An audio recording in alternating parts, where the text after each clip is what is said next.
తాకట్టులో ఉన్న బంగారాన్ని విడిపించి ఆ రోజున్న మార్కెట్ ధర కట్టి మిగిలిన డబ్బును మీకు అందిస్తుంది కొమ్మూరి గోల్డ్. నమస్కారం గురువు గారు. శ్రీమాత్రే నమః. ముఖ్యంగా అమావాస్య, అదేవిధంగా సూర్యగ్రహణం అని అంటున్నారు. భారతదేశంలో దీని ప్రభావం ఎంతవరకు ఉంటుంది? గ్రహణం అనేది మన దేశంలో కనిపిస్తుందా, కనిపించదా? ఏమంటారు అసలు? గ్రహణ సమయంలో మీరు కనుక సాధన చేస్తే మీరు గొప్ప వాళ్ళు అవుతారని అయితే నేను చెప్తా. ఓకే. ఎందుకంటే గ్రహణం అనేటువంటిది మనం భయపెట్టడానికో ఉన్నటువంటిది కాదు. ఒక మనిషి తన కర్మల్ని తన యొక్క ఇది తగ్గించుకొని ఒక మంచి లైఫ్ సాధించడానికి కోసం గ్రహణం ఉంది. అంతేగాని గ్రహణం రోజు అది ఇది నువ్వేదో భయపడిపో, నువ్వు ఇంట్లోంచి బయటికి రాకు, దాని గురించి కాదు. నువ్వు ఎందుకు ఇంట్లోంచి బయటికి రాకు? ఇప్పుడు ఒక వ్యక్తి ఐఏఎస్ ఐపీఎస్ చదువుతున్నాడండి, మన రూమ్లోంచి బయటికి రాకంటాం అంటే అది మూఢనమ్మకం కాదు కదా. వాడు ఆ సమయాన్ని చదవడానికి అన్ని గంటల సేపు వినియోగించుకోమని, చదివితే వాడు సక్సెస్ అయితే IAS officer, IPS officer, IFS officer అవుతాడు. అట్లాగే మనిషి యొక్క జీవితం యొక్క పర్పస్ ఏదైతే ఉందో అది ఆ పర్పస్ ఫుల్ఫిల్ అవ్వాలంటే నీ దగ్గర ఒక శక్తి కావాలి. ఆ శక్తి ఎలా వస్తుంది? గ్రహణ సమయంలో చేసేటువంటి మంత్రం వల్ల వస్తుంది. అయితే ఒక్కొక్క రాశి వారు ఒక మంత్రం చేసుకోవాలి. ఓకే. మనకి 12వ తేదీ ఏదైతే గ్రహణం ఉందో రాత్రి 9 గంటల 11 నిమిషాలకు కొన్ని దేశాల్లో వస్తుంది, 11 గంటలకు కొన్ని దేశాల్లో వస్తుంది, ఉదయం 4 గంటల 25 నిమిషాల వరకు ఉంటుంది. ఈ సమయంలో ఒక్కొక్క రాశి వారు ఒక్కొక్క మంత్రం చేసుకోవాలి. ఏంటి అంటే మేషం వారు ఉన్నారు ఉదాహరణకి. మేషం వారికి కలిగేటువంటి ఏమిటి అంటే ఇక్కడ కొంచెం మీరు ప్రాపర్టీస్ తీసుకునే విషయంలో జాగ్రత్తగా ఉండాలి. గణపతిని, సూర్యుని ఎక్కువ ఆరాధించాలి. వృషభం వారికి 3లో గ్రహణం మంచిదే, కాకపోతే వీళ్ళు ఏంటంటే అమ్మవారి ఆరాధన లేదా విష్ణు సహస్రనామాలు చేసుకోవడం మంచిది. మిథునం వారు అమ్మవారి ఆరాధన చేసుకుంటూ, ముఖ్యంగా మిథునం వారికి గ్రహణ ప్రభావం ఫైనాన్స్ మీద ఉంటుంది. కర్కాటకం వారికి రాశిలోనే గ్రహణం పడుతుంది కాబట్టి ఒక్కోసారి చూడండి, అయ్యో నేను ఈ పని చేసి అనవసరంగా ఇరుక్కుపోయాను అనిపిస్తూ ఉంటుంది. అటువంటివి ఉంటాయి కాబట్టి జాగ్రత్తగా ఉండాలి. వీళ్ళు ఎక్కువ సుబ్రహ్మణ్యేశ్వర స్వామిని తలుచుకోవాలి. ఓం సుబ్రహ్మణ్యేశ్వర స్వామి నమః చేసుకోవచ్చు. సింహం వారు ఇన్వెస్ట్మెంట్స్ విషయంలో జాగ్రత్తగా ఉండాలి, ఎందుకంటే 12వ స్థానంలో గ్రహణం కదా. వీళ్ళు ఎక్కువగా దక్షిణామూర్తిని, దత్తాత్రేయుని ఎంత ఆరాధిస్తే అంత మంచిది. కన్యవారు వెంకటేశ్వర స్వామిని ఆరాధన చేసుకోవాలి. వీళ్ళకి లాభస్థానంలో గ్రహణం చాలా మంచిది, డోంట్ వరీ. తులవారికి దశమ గ్రహణం చాలా మంచిది. వృశ్చికం వారికి కనుక చూసుకున్నట్లయితే భాగ్యస్థానంలో గ్రహణం పడుతుంది. సో భాగ్యస్థానంలో పట్టేటువంటి గ్రహణం ఇచ్చేటువంటి రిజల్ట్స్ ఏమిటి? భాగ్య దశమాలకు సంబంధంగా పడుతుంది కాబట్టి పెద్ద మొత్తంలో ఎవరికైనా మనీ ట్రాన్స్ఫర్ చేస్తాం, ఇటువంటి విషయాలు జాగ్రత్తగా ఉండాలి. ధనస్సు వారికి అష్టమ స్థానంలో పట్టేటువంటి గ్రహణం న్యూట్రల్గా ఉంటుంది, నాట్ బ్యాడ్ నాట్ గుడ్. కానీ మకరం వారు సప్తమంలో పడుతున్నటువంటి గ్రహణం మూలంగా ఏంటంటే వీళ్ళు వివాహ జీవితం విషయంలో, వివాహం విషయంలో 40 డేస్ వరకు జాగ్రత్తగా ఉండాలి. అయితే ఇక్కడ తులవారేమో దుర్గాదేవిని, వృశ్చికం వారేమో దత్తాత్రేయుని ఆరాధించాలి. ఓం ద్రాం దత్తాత్రేయాయ నమః చేసుకుంటే మంచిది. ధనస్సు వారేమో ఓం నరసింహస్వామి అయిన నమః చేసుకుంటుండాలి గ్రహణ సమయంలో. మకరం వారు శ్రీమాత్రే నమః చేసుకోవాలి. అండ్ వివాహ విషయాల్లో మాట్లాడకూడదని చెప్పుకున్నాం. కుంభరాశి వారు ఏంటంటే ఓం నమో నారాయణాయ మంత్రం చేసుకోవాలి. అదేవిధంగా మీనము వారు కనుక చూసుకున్నట్లయితే ఓం రాజరాజేశ్వరి దేవి అయిన నమః చేసుకోవాలి. సంతానం విషయంలో జాగ్రత్తగా ఉండాలి. అయితే ఎక్కడ వాళ్ళు జాగ్రత్తగా ఉండాలి? ఇండియాలో లేదు ఈ గ్రహణం, బయట దేశాల్లో స్పెయిన్, అమెరికా రకరకాల దేశాల్లో ఉంది.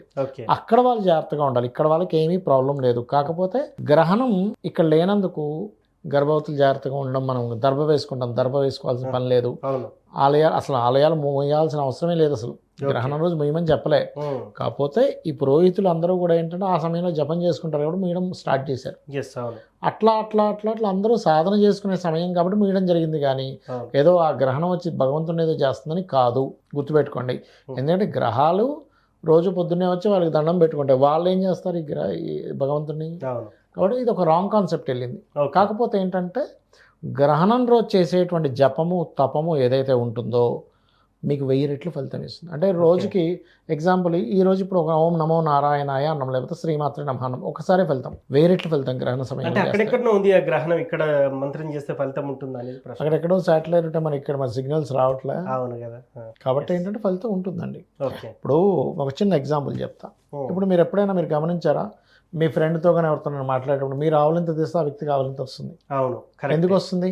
అక్కడ ఎక్కడో అమెరికాలో ఉన్నాడు కదా, నేను ఇక్కడ ఆవులింత తీస్తే ఎందుకు వచ్చింది అంటే వచ్చింది అంతే. అట్లాగే గ్రహం కూడా ఆ రకంగా పనిచేస్తూ ఉంటుంది. కాబట్టి నేను చెప్పేది ఒకటే, మీరు మీ యొక్క గురువుల దగ్గర ఎవరి దగ్గరైనా మంత్రం, మూలమంత్రం ఉంది, తీసుకున్నారు, చేస్తే పునశ్చరణ ఫలితం అంటారు. అంటే ఇన్ని సంవత్సరాలు బట్టి ఎన్ని చేశారో అంత ఫలితం ఒకటేసారి వచ్చేస్తుంది మీకు. రెండవది ఏంటి అంటే మీరు ఆ సమయంలో వినియోగించుకోవడం అనేది చాలా ఇంపార్టెంట్గా భావించండి. అంతేగాని బయటికి రాకూడదు ఇవన్నీ కాదు. ఓకే. శాస్త్రంలో ఎందుకు బయటికి రాకూడదు, నువ్వు కూర్చొని చేసుకోవడం నీకు పనికి వస్తుంది, సింపుల్. అయితే మన ఇండియాలో మాత్రం లేదు, బయట దేశాల్లో ఉంది. ఎప్పుడైనా గుర్తుపెట్టుకోండి, సూర్యగ్రహణం మనకు లేదు అంటే రాత్రిపూట వచ్చే సూర్యగ్రహణం మనకు ఉండదు, సూర్యుడు కనబడ్డు కాబట్టి. అవును. పగలప్పుడు వచ్చే చంద్రగ్రహణం మనకు కనబడదు కాబట్టి పగలొచ్చేప్పుడు వచ్చే చంద్రగ్రహణం మనకు లేదు. ఓకే. కాబట్టి డోంట్ వరీ, ఇవి చేసుకోండి బాగుపడడానికి. వర్రీ అవ్వాల్సింది కాదు. ఈ గ్రహణం మన యొక్క కర్మల్ని తొలగించుకోవడానికి ఎన్నో కష్టాల్లో ఉన్నారు, అప్పులు పాలు, వివాహం అవ్వట్లేదనో లేకపోతే ఇట్లా ఉన్నారు. దీన్ని కూడా లలిత సహస్రనామంలో ఒక నామం చేసుకోవచ్చు ఈ గ్రహణ సమయంలో. ఇప్పుడు వివాహం అవ్వట్లేదు అనుకోండి, ఓం కామేశబద్ధ మాంగళ్య సూత్ర శోభిత కందరాయ నమః. లేదా అలా కాదండి, మాకు వివాహ జీవితం బాగాలేదంటూ ఉంటారు, ఓం శివ కామేశ్వరాంకస్త శివ స్వాధీన వల్లభాయ నమః. ఉద్యోగం రావట్లేదు, ఓం మాణిక్య మకుటాకార జానుద్వయ విరాజితాయ నమః. లేదండి నాకు అప్పులు పాలు ఉన్నాయి, ఓం అపర్ణాయ నమః చేసుకోండి. గ్రహణ సమయంలో అంతా కూడా బ్రహ్మాండంగా ఉంటుంది. అలా కాదు, నాకు హెల్త్ బాగాలేదంటూ ఉంటారు, ఓం సర్వవ్యాధి ప్రసమని సర్వమృత్యు నివారిణి అగ్రగణ్య చింత్య రూప కలకల్మశనాశిని నమః చేసుకోవచ్చు. ఈ రకంగా చేసుకోవచ్చు.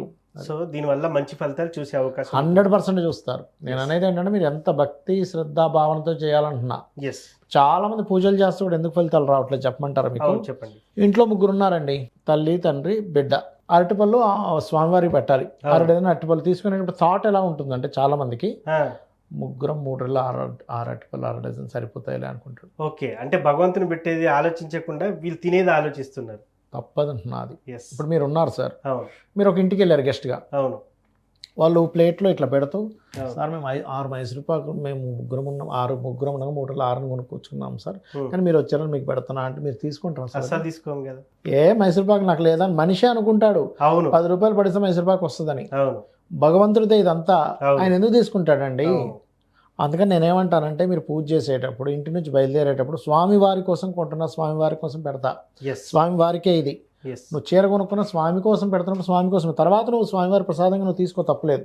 కానీ థాట్ ప్రాసెస్ ఎప్పుడు కూడా నేను స్వామి కోసం చేస్తున్నా, అమ్మవారి కోసం చేస్తున్నా అనే పాయింట్ ఆఫ్ వ్యూనే మీరు కొనుక్కోవాలి. అగరబత్తులు తీసుకునేప్పుడు ఈ అగరబత్తులు ఇంట్లో స్మెల్ బాగా వస్తాయని తీసుకోకూడదు, స్వామివారికి స్మెల్ బాగా వస్తుందని తీసుకోండి. చాలా మంది చేసే మిస్టేక్స్ ఇవి. అంటే మనకి బాగుంటుందో బాగోదనే పాయింట్ ఆఫ్ వ్యూలో అసలు తీసుకోకండి.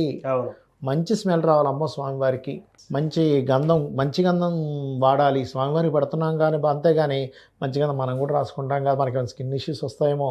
డూప్లికేట్ బొట్టు వాడుతున్నాం. ఎంతసేపు భగవంతుడు అక్కడ ఉండి చూస్తున్నాడు, మన ప్రతి కదలిక అతనికి తెలుసు.